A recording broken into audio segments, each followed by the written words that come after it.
주제는 베드로의 삶입니다. 여러분, 베드로에 대해서 잘 아시죠? 아담과 하와부터 예수님에 이르기까지 수많은 인물이 등장하는데, 그 중에 우리 기독교인들이 제일 많이 부르는 사람, 입에 오르락 내리락 하는 베드로의 삶에 대해서 공부를 하도록 하겠습니다. 여러분 아시다시피 베드로는 예수님의 제자입니다. 그냥 제자가 아니라 수제자라 할 수 있을 정도로 예수님이 베드로의 이름을 바꿔주셨습니다. 계명해 주셨죠. 원래 이름은 시몬이었습니다. 그런데 게바로 바꿔주셨습니다. 그 당시 공통어, 지금으로 표현하면 영어죠. 아람어로 게바는 베드로였습니다. 반석, 아주 단단한 돌, 반석이라는 뜻이었습니다. 그리고 베드로가 예수님의 제자가 되기 전에 베드로는 세례 요한의 제자였습니다. 그리고 베드로의 형제 안드레가 있습니다. 형제 안드레가 먼저 전도가 되었습니다. 안드레가 먼저 전도가 되고, 그러니까 안드레가 원래는 세례 요한의 제자였는데 예수님이 제자가 됩니다. 그것도 누가 전도한 줄 아세요?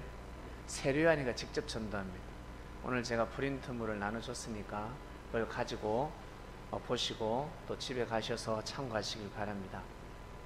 요한이가 가만히 생각하니까 하나님의 때가 도래했습니다. 왜? 세례 요한은 자기의 사명은 그리스도 메시아를 맞이하고 전가하는 사명이었습니다. 누가 그리스도 메시아인지는 몰랐습니다. 단 힌트를 줬습니다.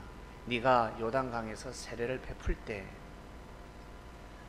그 머리 위에, 그 그리스도 머리 위에는 성령이 임할 것이다. 성령이 임하면 그가 그리스도 메시아인 줄 알라. 이것만 받았습니다. 그래서 세례하는 요단강에서 계속 침례 알죠? 침례. 지금은 물론 우리가 이렇게 살짝 기독교에서 세례를 주는데, 물론 침례교는 침수입니다. 이 온몸의 물에 다 들어가죠. 요단강의 물에 한마디로 그냥 다이빙을 해야 됩니다. 입수해야 합니다. 그렇게 세례를 주고 있을 때 예수님은, 그러니까 그 당시에 친족이었으니까, 친족이라 그러면 지금으로 표현하면 한 사촌 정도 됩니다. 상당히 가까운 친척입니다. 친족인데 보니까 예수 자기의 친족이에요. 근데 세례를 베풀려고 하는데 세상에 성령이 비둘기같이 임하는 겁니다. 깜짝 놀랐습니다. 소름이 끼치죠. 알고 보니까 자기 친족이, 그것도 촌수를 계산해 보니까 자기 동생이야. 지금도 촌수를 상당히 따집니다. 하루만 늦게 태어나도 동생입니다. 그러니까 옛날에 2000년 전에는 촌수가 상당했죠. 그러니까 6개월 톨이 있습니다. 예수님하고 동갑일 수도 있고 연년생일 수도 있고 1살 톨일 수도 있습니다. 근데 일단 6개월, 개월 수는 6개월 차이가 납니다. 그 당시 6개월이면 어마어마한 기간이죠. 어마어마한 기간인데 결국 이 세례 요한이가 깜짝 놀랍니다. 세례 요한이가 왜 예수님을 못 믿었는지 이해하시겠습니까? 감이 잡히나요? 신령하지 않아서가 아닙니다. 신령하지 못해서가 아니라, 처음에 은혜 받을 때는 좋았는데 세례 요한도 사람인지라 실족하지 않겠습니까? 무엇 때문에 실족했는지를 모르겠습니다.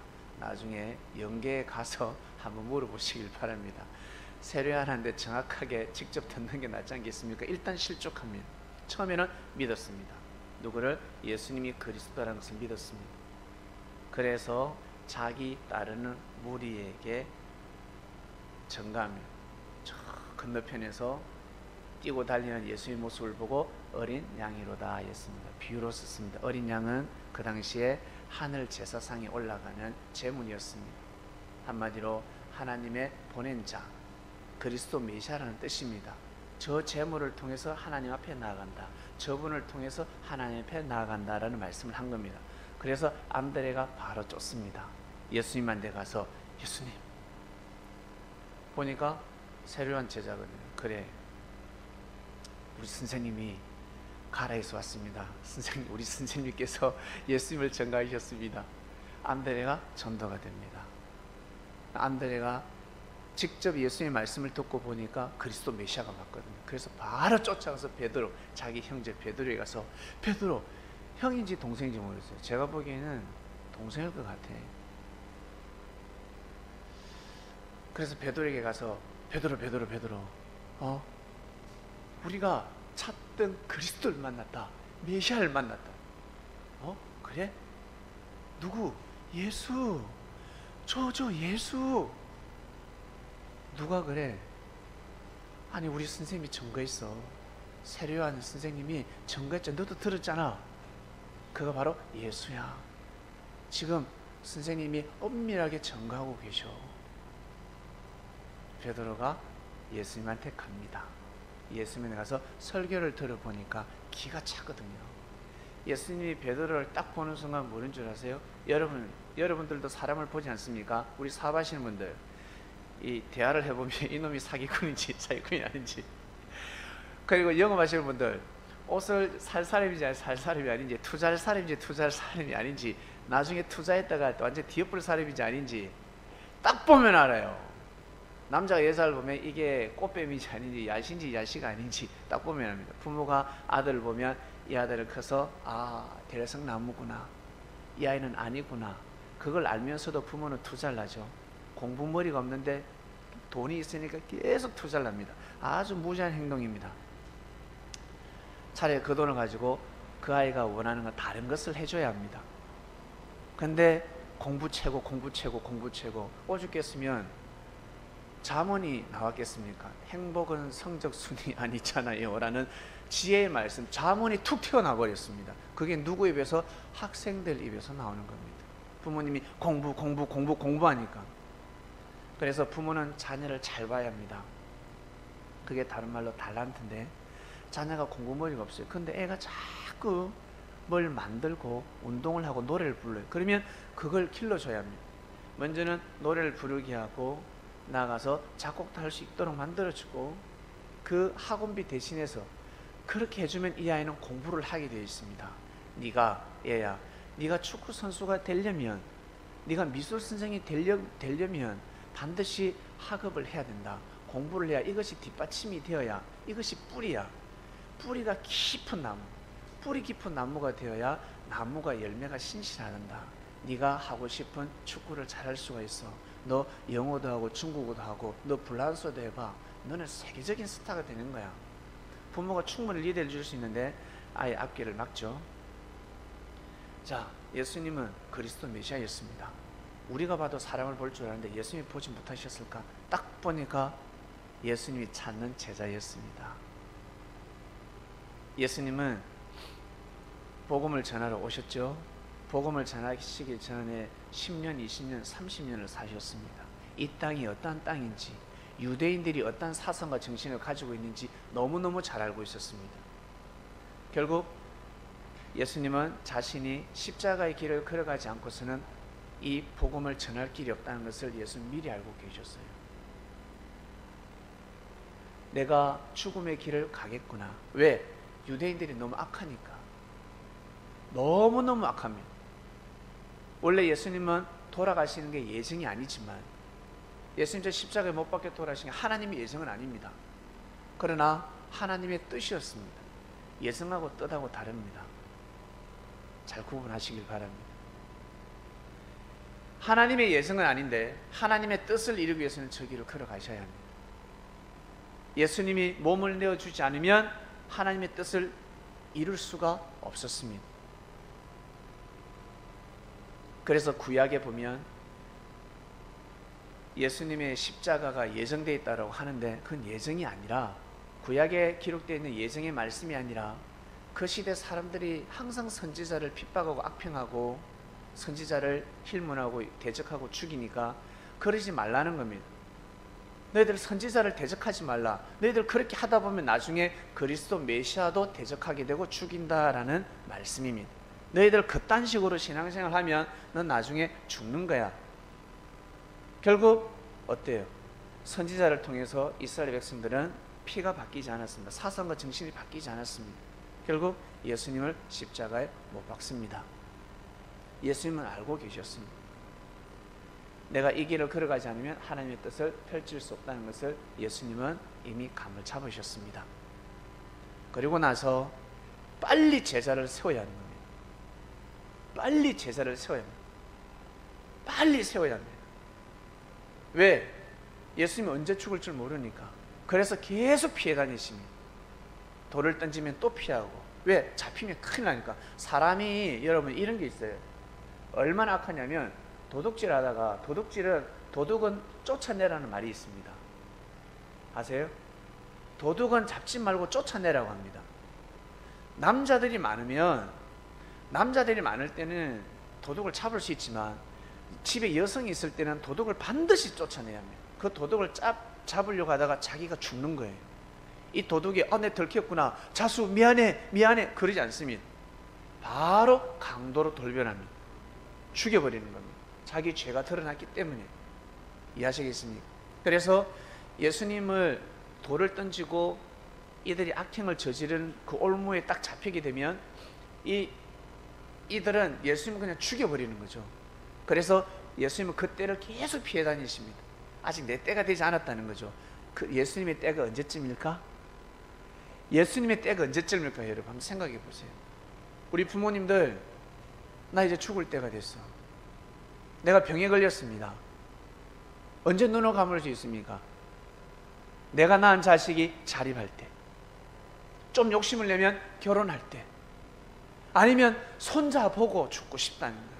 손자가 커서 결혼하는 건 못 봐도 손자 태어난 거 보고 죽고 싶다는 거죠. 이게 부모의 마음입니다. 부모의 심정입니다. 그처럼 예수님은 어차피 죽어야 되는 겁니다. 하나님은 예수님을 보냈을 때 예수님을 보내면 예수님이 죽는 거 이미 알고 계셨습니다. 왜? 너무 악하니까. 사람들이 너무 악하니까. 그러나 하나님의 때가 있기 때문에 예수님을 안 보낼 수가 없었습니다. 예수님을 보내면 예수님은 그걸 너무 잘 알고 계세요. 그리고 예수님은 다른 나라로 도망갈 수도 있었고, 예수님의 제자들을 데리고 예수님을 죽이려고 하는 그 중간다리 역할을 한 가룟 유다를 먼저 쳐서 죽일 수도 있었고, 그리고 대제사장의 목을 딸 수도 있었습니다. 그러나 예수님은 그러한 혁명을 일으키지 않으셨습니다. 영적인 혁명을 일으키는 그리스도였습니다. 이것이 대단한 겁니다. 그래서 그리스도 메시아는 아무나 될 수가 없는 겁니다.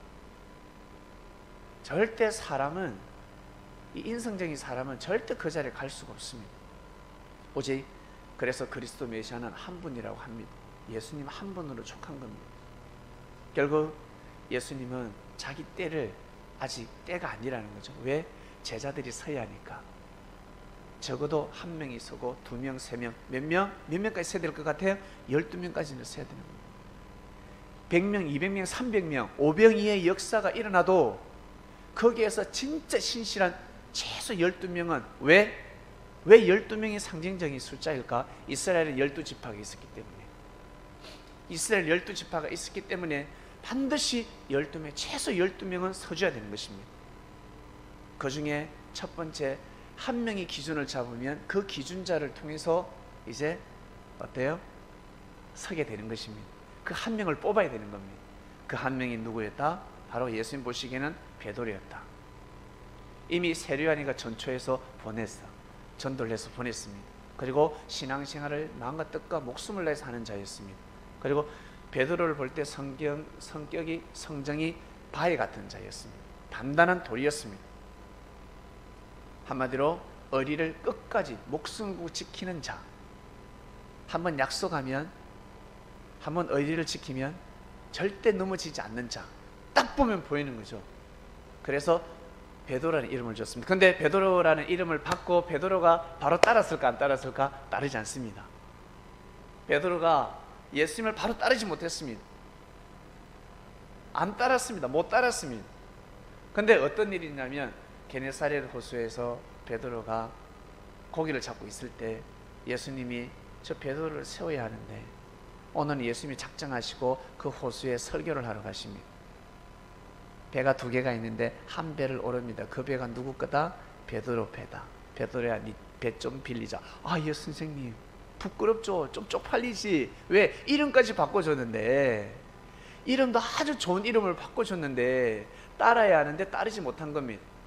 그래서 좀 쑥스러워하면서, 야 예수님, 근데 밤 이슬이 맞도록 고기를 잡았는데 고기가 있나? 고기는 안 잡혔지. 여러분, 돈을 벌지 못하면 참 공고합니다. 지갑이 텅텅 비면 월급을 받았는데 월급이 빠져나간다든지, 예? 월급을 받았는데 일주일도 안 돼가지고 마이너스가 됩니다. 그 얼마나 공고한 줄 아세요? 일단은 물질이 있어야 된다. 장사할 때 장사가 사람이 많아야 여러분 기분이 날아가죠. 아, 오늘 기분 좋다. 베드로가 한마디로 어부였습니다. 어부였는데 고기가 잡히지 않습니다. 그때 예수님이 그 단상에 올려, 단상이 어디다? 베드로 배였습니다. 그 단상에 올려서 말씀을 쭉 전합니다. 뭐라고 하셨어요? 어떤 설교를 하셨을까? 여러분 한번 생각해 보세요. 예수님이 어떤 설교를 하셨을까? 어떤 설교를 하셨을까? 일단 바다잖아. 큰 호수였기 때문에 바다라 표현을 합니다. 물입니다. 고기가 엄청 많았습니다. 어부들도 있었고, 특히 이 모든 설교는 누구를 겨냥한다? 베드로를 겨냥하는 말씀이었다. 그래서 뭐라고 합니까? 이 세상은 바다와 같다. 많은 사람이 있는 것처럼 각종 물고기가 있지 않냐. 어부, 너희들이 고기를 낚을 때 좋은 고기를 낚니 아니면 나쁜 고기를 낚니? 좋은 고기요, 돈 되는 고기요, 좋은 고기를 잡지요. 그렇지, 그처럼 천국도 좋은 사람이 들어가는 거야. 너희들 때를 놓치지 말라. 너희들의 때를 놓치지 말라. 그러면서 물질을 너무 치중하지 말라. 물질도 중요하지만 이 때가 너무 중요하다. 꼭 하나님을 섬기면서 살아야 한다. 육은 흙으로 돌아가지만 우리의 영은, 우리의 인생은 하늘로 간다. 아주 깊은 말씀을 해주셨을 것입니다. 베드로가 감동을 받죠. 그 말씀의 은혜를 받고 말씀이 끝나자마자 예수님이 베드로에게 뭐라고 합니까? 깊은 바다에 가서 그물을 한번 던져봐라. 그물도 짧은데 어떻게 깊은 바다에 가서 그물을 던질 수 있을까? 얕은 물에다가 고기를 던지고 고기를 잡는 시대였는데, 근데 예수님 말씀대로 해보겠습니다. 선생님, 가서 그물을 던졌는데 수많은 물고기가 찢어질 정도로 잡혔다고 합니다. 야, 도와주라. 한 배 어때? 노를 지어가서 배를 건져줬다라고 합니다. 이때 베드로가 무릎을 꿇습니다. 무릎을 탁 꿇고 뭐라고 합니까? 주여, 나는 죄인으로소이다. 저를 떠나가소서 합니다. 자기 죄를 아는 겁니다. 말씀의 은혜를 받고 보니까 그전에는 은혜를 크게 못 받았는데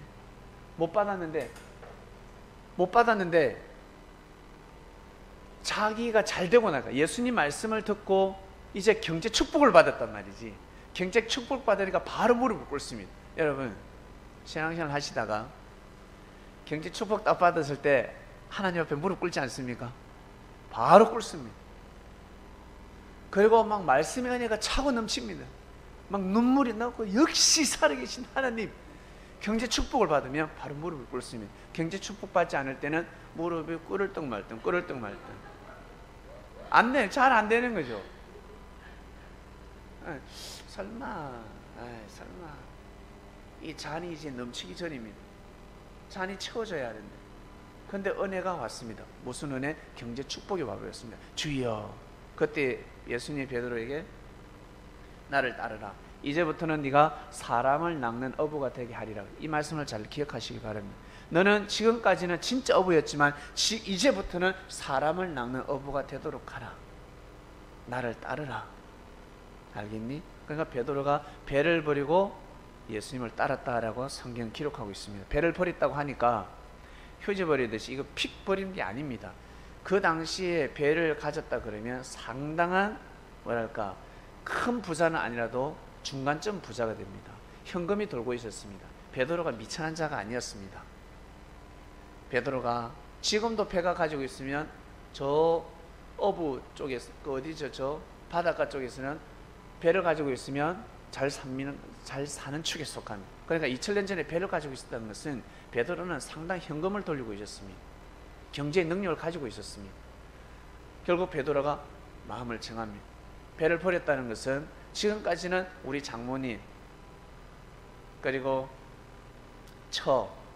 자식, 우리 가족을 위해서 먹고 살았지만 이제는 그 배를 가지고 하나님 역사, 섭리 역사에 쓰임을 받는 배가 되었다라는 뜻입니다. 이해하시겠습니까? 한마디로 예수님이 사역을 잘 하실 수 있도록 헌금도 하고, 그리고 많은 제자들에게 물고기도 나눠주면서 맛있게 매운탕도 끓여주고, 물론 그때 회는 안 먹겠죠.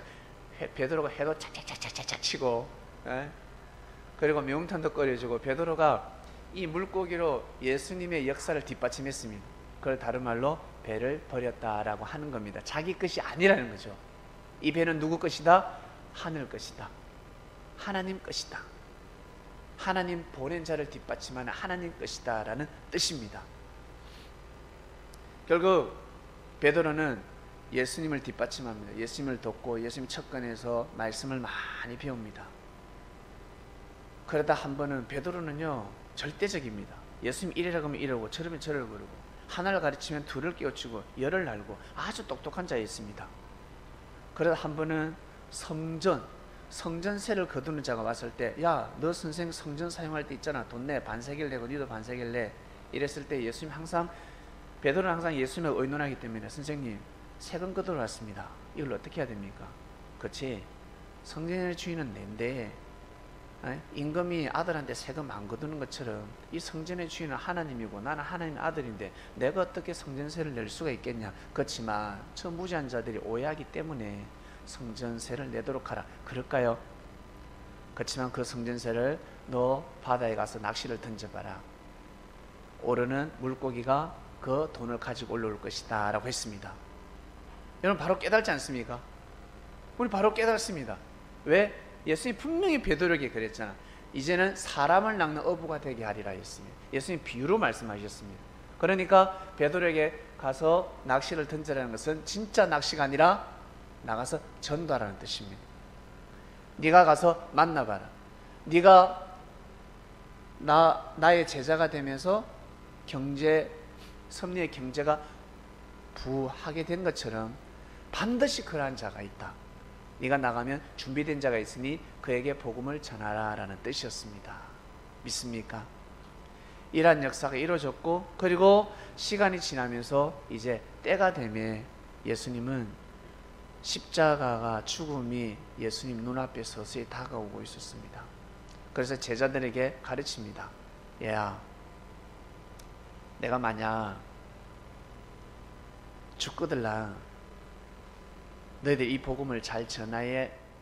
말도 끝나지 않았는데 베드로가 들고 일어납니다. 주여, 누가 주를 죽이냐. 절대 그럴 일이 없습니다. 십자가 질 일도 없고 그 누구도 예수님을 포박할 길이 없습니다. 절대 예수님을 잡아가게 두지 않을 겁니다 라고 합니다. 내가 가만두지 않을 겁니다. 내가 가만히 있지 않겠습니다.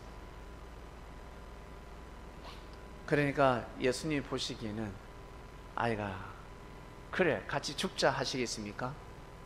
뭘 하겠습니까? 그 깊은 말씀을 전하십니다. 나를 따라오려거든 자신을 부인해야 된다. 부인하는 삶을 살아가라. 베드로는 받아들이지 못합니다. 못 받아들입니다. 말씀으로 가르쳐야 됩니다. 말씀으로 베드로에게 큰 은혜를 끼쳐야 합니다. 왜? 베드로는 늘 칼을 차고 다녔습니다. 그 당시에는 칼을 차고 다녔는데 베드로는 칼을 차고 다녔다고 성경은 기록하고 있습니다. 그만큼 살벌한 시대였고, 그리고 그러한 정신을 가지고 자기 스승을 지키겠다는 희생정신이 있었습니다. 한 번은 많은 자들이 누가 그리스도다, 여기도 그리스도요, 저기도 그리스도요, 엘리야가 왔다는 등 별의별 소문이 있을 때 예수님이 제자들을 두고, 야, 너희들은 나를 누구라 생각하느냐? 너희들은 나를 누구라 생각? 말씀을 많이 가르쳤단 말이에요. 말씀을 충분히 가르쳤고, 이제 이 제자들이 누가 깨달는가 싶어서, 누가 깨우쳤나 싶어서 너희들은 나를 누구라 생각하느냐. 그때 베드로가 손을 딱 들면서 주는 그리스도시요 살아계신 하나님의 아들이시나이다고 합니다. 베드로가 고백을 했습니다. 그때 예수님께서 맞다 하시면서 뭐라 하셨으면 그것은 하나님 아버지가, 하늘에 계신 아버지가 일러주신 거다, 깨우쳐 주신 거다, 가르쳐 주신 거다 라고 합니다. 그러면서 하신 말씀이 말하지 마, 내가 그리스도라는 것을 말하지 마라 하였습니다. 내가 그리스도라는 걸 말하지 마라. 그리고 옆에서 누가 바리새인이나 서기관이나 제사장이 야, 너 선생이 그리스도라고 하지, 메시아라고 하지, 그러면 반드시 부인하라. 베드로야, 반드시 부인하라. 절대 말해선 아니 된다. 여러분, 이 예수님의 마음이 이해가 가십니까? 말하지 말라는, 왜 말해야지? 지금 이 시대는 예수님이 그리스도의 메시아야 말을 할 수 있는 시대지만 2000년 전에는 말을 할 수 없는 시대입니다. 말씀으로, 복음으로 말을 해야 됩니다. 믿습니까? 그리고 요즘 이방인들은 뭐라고 합니까? 어이 예수, 어이 예수쟁이, 야 예수 이야기하지 마 그러잖아요. 근데 그들의 마음의 문을 여는 방법이 무엇이다? 바로 마음입니다. 마음으로 다가가야 합니다. 진실한 마음, 신실한 마음, 진실된 마음으로 다가가야지만이 이방인들을 전도할 수가 있습니다. 복음으로 다가가서는 아니 됩니다. 예수님의 이름으로 다가가서는 아니 됩니다. 봉사정신으로, 희생정신으로, 진짜 생명을 사랑하는 정신으로 다가가야 합니다. 그래야지만이 마음의 문을 열 수가 있습니다. 지금도 그럴진데. 자, 2000년 전으로 돌아갑니다. 2000년 전에는 예수님을 그리스도 메시아를 할 수가 없었습니다. 그래서 예수님이 말하지 마, 베드로야, 절대 말하지 마, 부인해야 돼. 근데 베드로 뭐랍니까? 나 부인하지 않겠다 하잖아요. 저는 부인하지 않겠습니다. 네가 진짜 하나님 뜻을 이루려거든, 너는 반드시 부인해야 된다. 네 자신을 부인하고, 네 그 욱하는 성격을 제발 좀 부인하고. 그건 자존심이 구겨지는 것이 아니야. 네가 지는 것이 아니야. 하나님의 뜻을 이루기 위해서는 반드시 뒤로 물러날 때가 있어. 케어를 시키려면 맞아야 돼. 한 차례도 안 맞고 케어를 못 시킨다는 겁니다.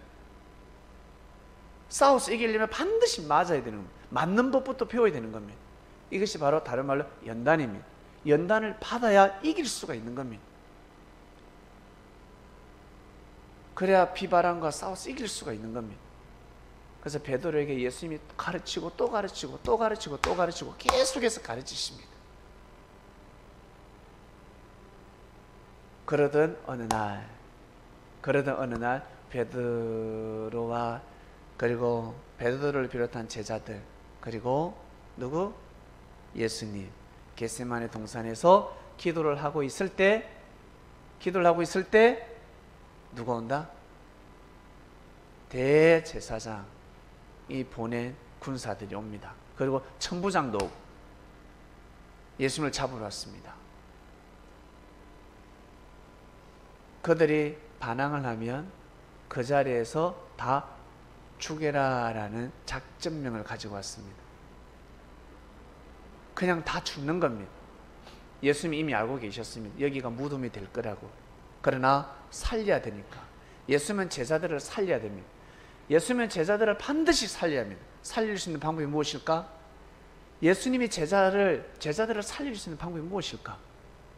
그냥 예수님이 바로 잡혀가는 겁니다. 예수님 잡으러 왔으니까. 제자들을 죽이고 온 것이 아니거든요. 그러나 이들은 예수님을 잡는 명분으로 제자들을 다 죽이려고 하였습니다.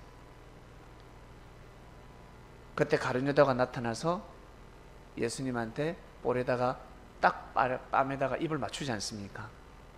예수님이 내가 그러다라고 먼저 고백을 합니다. 예수가 누구냐? 내가 그러다 하니까 가룟유다가 가서 뺨을 딱 대면 그가 맞다는 거죠. 그리고 이 병사가 예수님을 포박할 때 베드로가 칼을 빼서 상대방 누구? 병사, 제사장이 보낸 군사의 병사의 귀를 잘라버립니다. 그 병사 이름이 뭐라고요? 말고. 해필 이름도 말고입니다.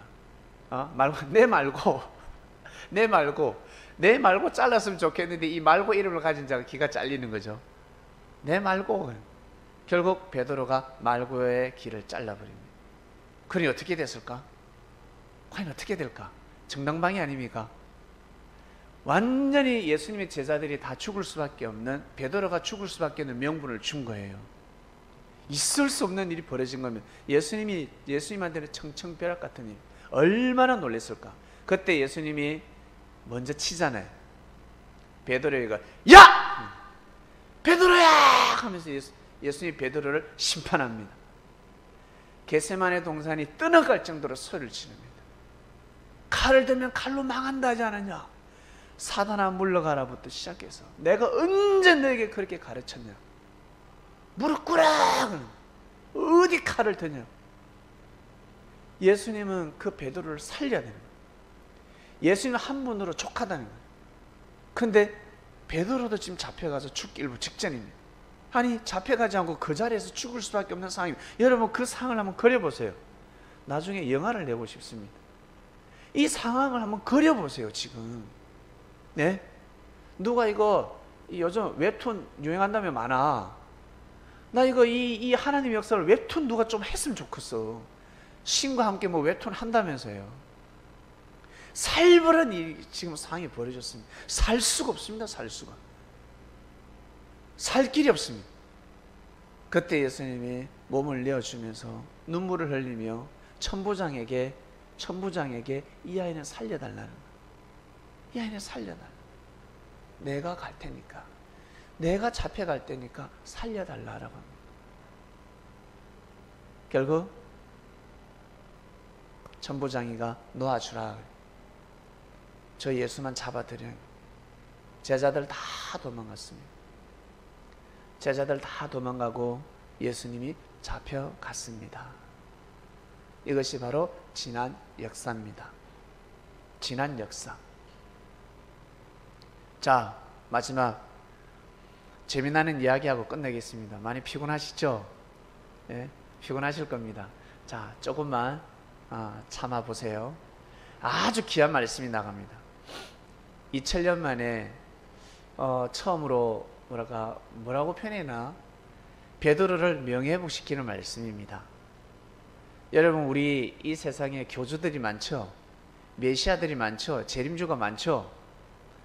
재림주 교회 다니는 사람들도 있었을 것이고 성자영이 임한다는 교회 다니는 사람도 있었을 것이고 성령이 임하는 교회 다니는 사람도 있었을 것이고 그들이 왜 재림주 메시아라고 할까?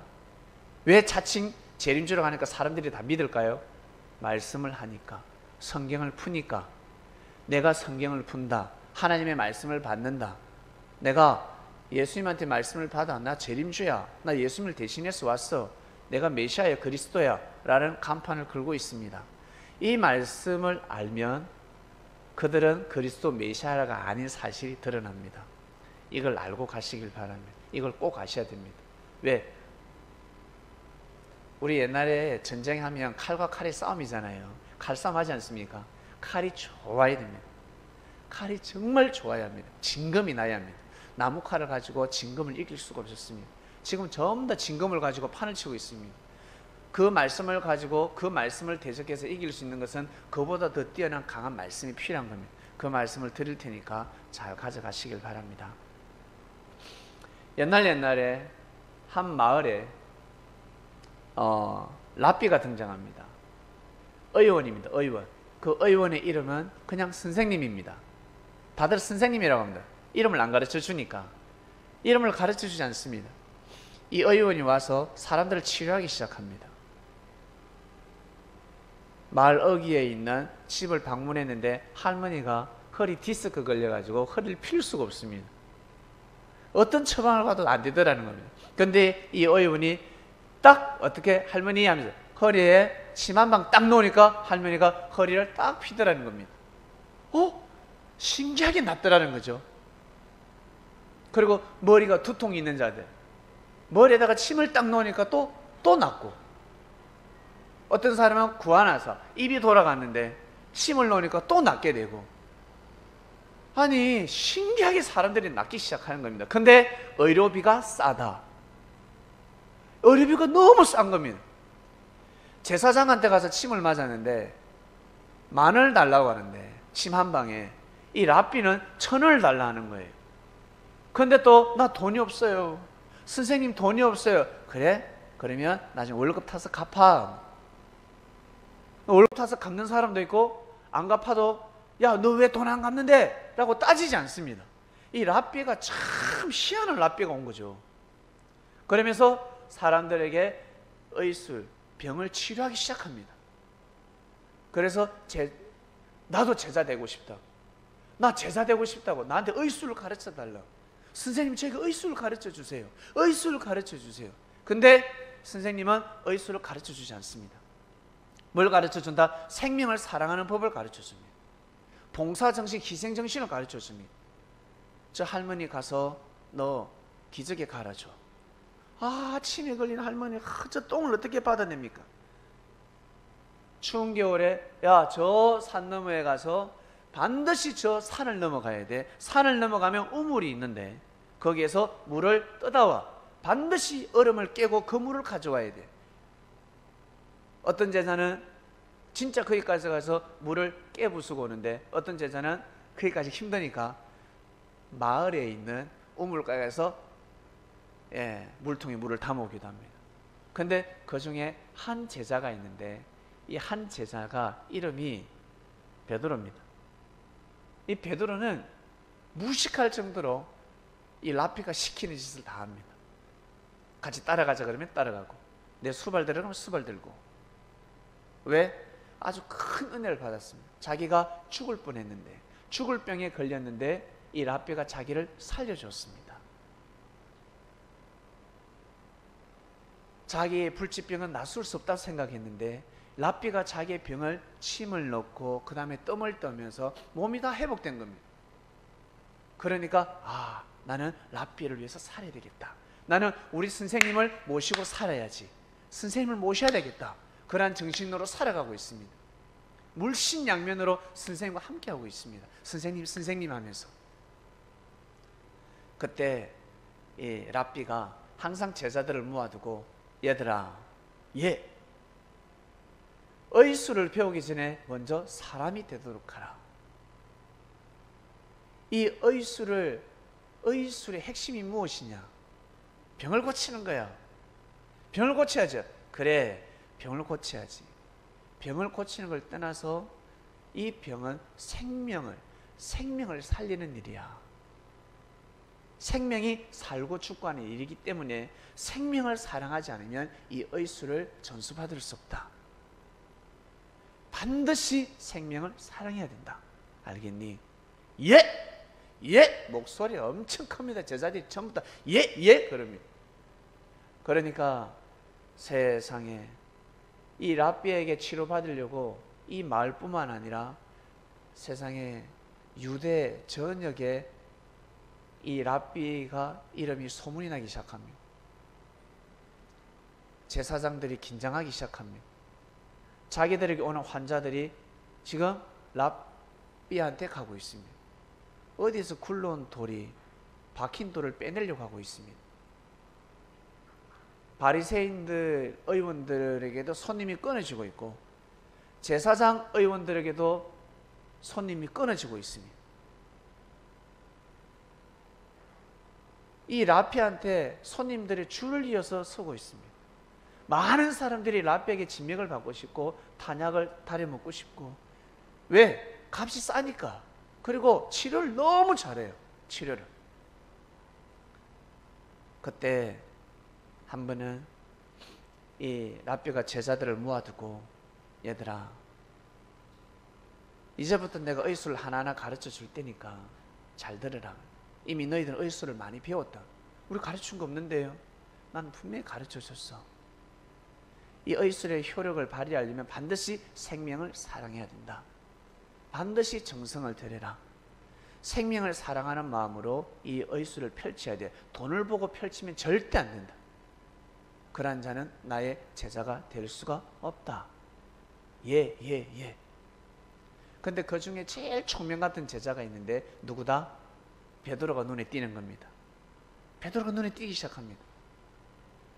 그리고 어느 날 제자들을 불러 모아두고 내가 죽거들라.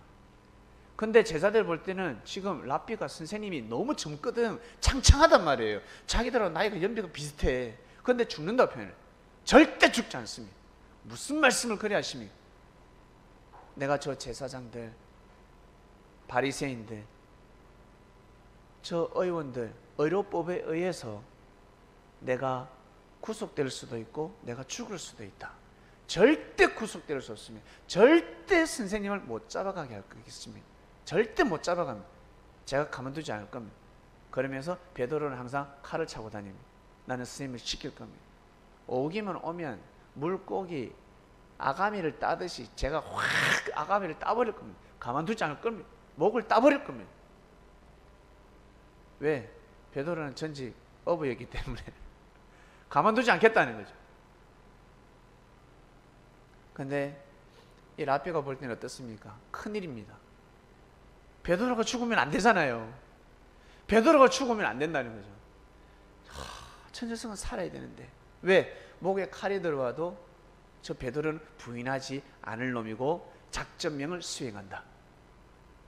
베드로야, 내가 가르쳐준 의술을 절대 다 말하지 말라. 이 의술은 내가 왕궁에서부터 배웠다. 궁궐에서부터 배웠다. 이것은 아무도 몰라. 이 유대 땅에 아무도 몰라. 이 의술을 아는 자는 아무도 없어.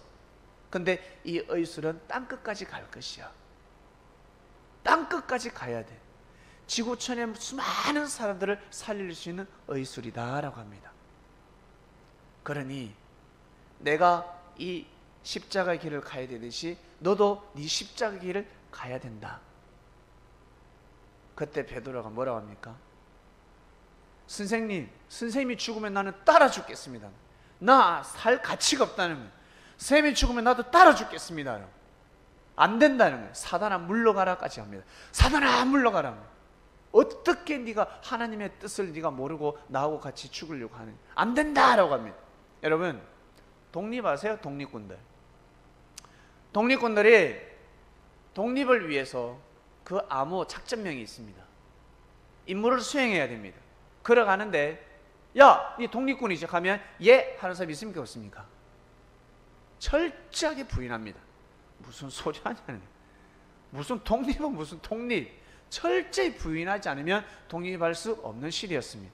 그것처럼 그때가 그러한 시절이었습니다. 부인하지 않으면 영적인 독립을 맞이할 수 없는 시대였습니다. 그래서 철저하게 부인하게 가르칩니다. 이 의술을 함부로 가르쳐주지 마. 저 뱀들에게, 개, 돼지들에게 절대 함부로 가르쳐줄 수 없는데 큰일 나. 왜? 이 의술을 가지고 사기칠 수 있으니까. 사기칠 수 있기 때문에 가르쳐주지 마라고 합니다. 그러던 어느 날 제사장 그리고 바리새인, 서기관, 의원들이 찾아옵니다. 군사들을 이끌고 잡으려고 의료법을 내걸면서 의료법에 걸렸다는 거죠. 잡아가려고 합니다. 자기 선생님을 포박합니다. 그때 베드로가 칼을 빼서 병사의 길을 잘라버립니다. 랍비는 소리를 지르고 네가 병을 고치는 놈이, 생명을 살리는 놈이 어찌 칼을 드냐, 너는 자격 없다라고 소리치면서 베드로의 뺨을 때립니다. 이놈의 새끼야, 내가 언제 그렇게 가르쳤냐?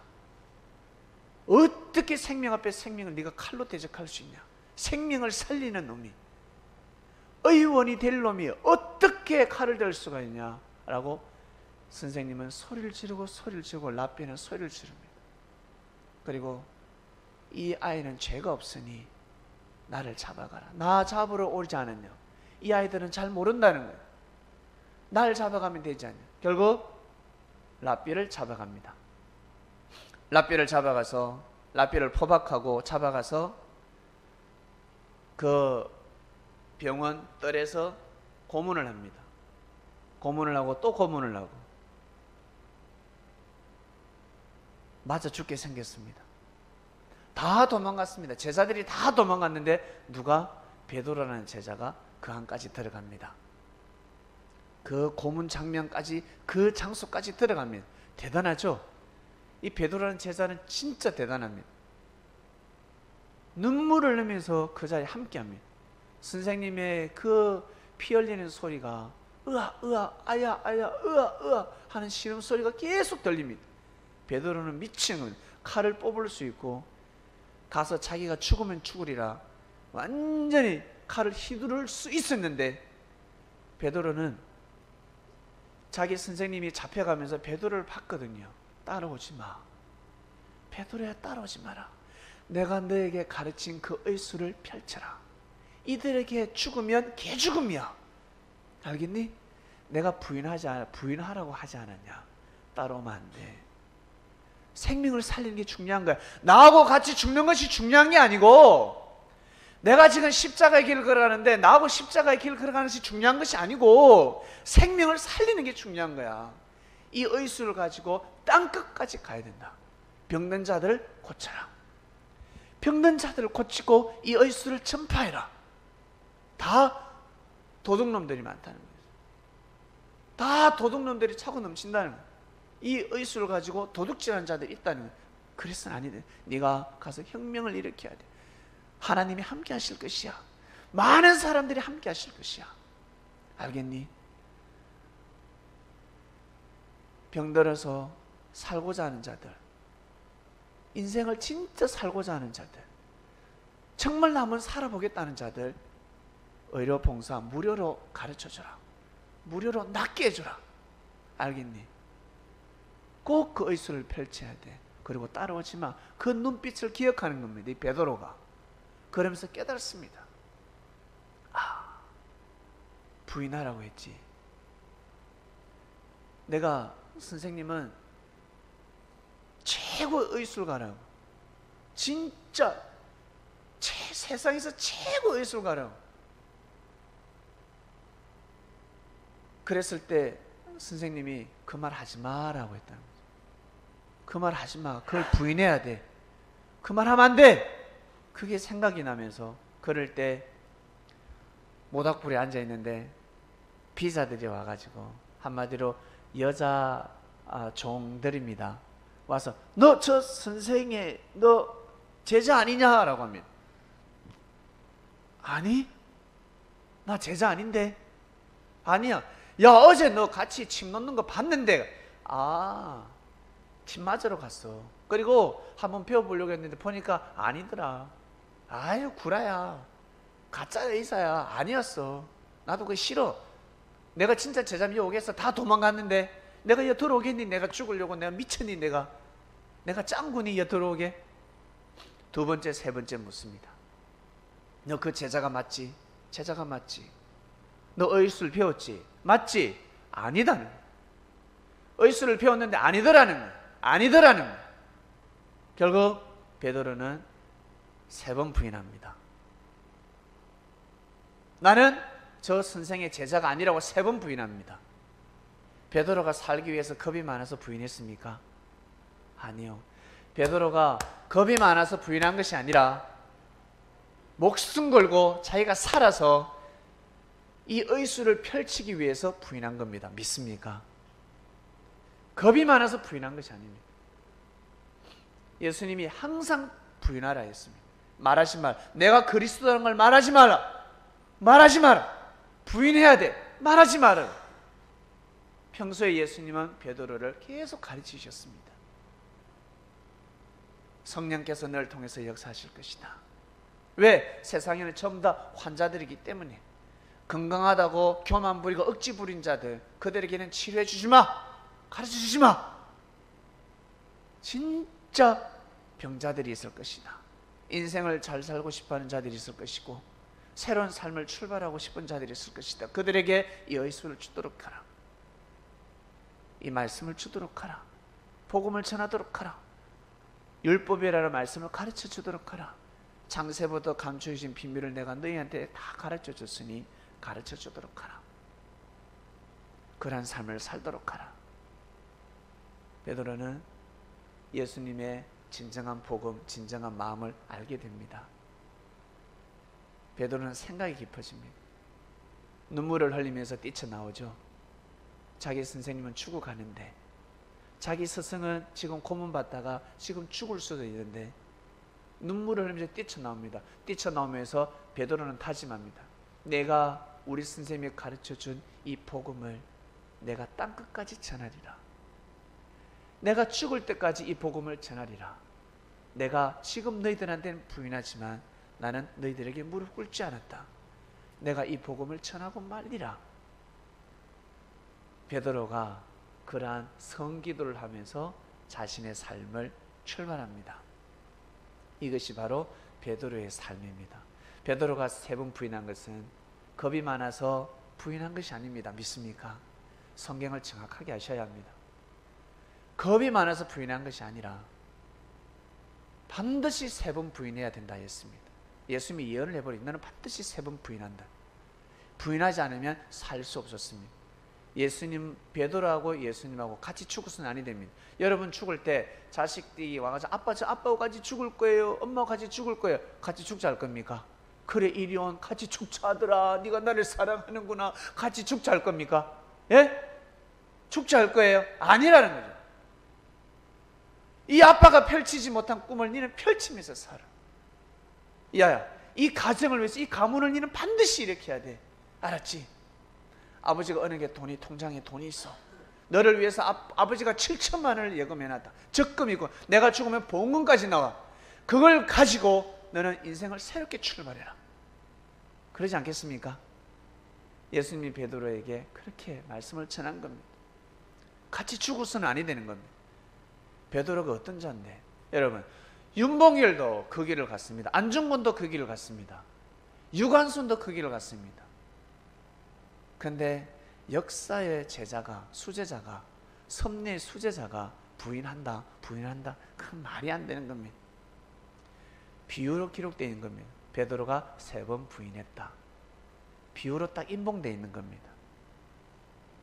그리고 하나의 팁. 예수님이 끌려갈 때 베드로가 뒤에서 따라간단 말이에요. 그때 한 제자가, 한 청년이, 성경에 한 청년으로 되어 있습니다. 한 청년이 홉배 이불을 감싸고 따라갑니다. 홉배 이불은 비단 옷과 같습니다. 그것을 입고 따라가다가 잡힙니다. 너 제자지, 예수 제자지. 잡으려고 할 때 그 홉배 이불을 확 집어 던지고 도망갑니다. 벌거벗고 도망을 갔습니다. 그 제자의 이름은 성경은 기록하지 않고 있습니다.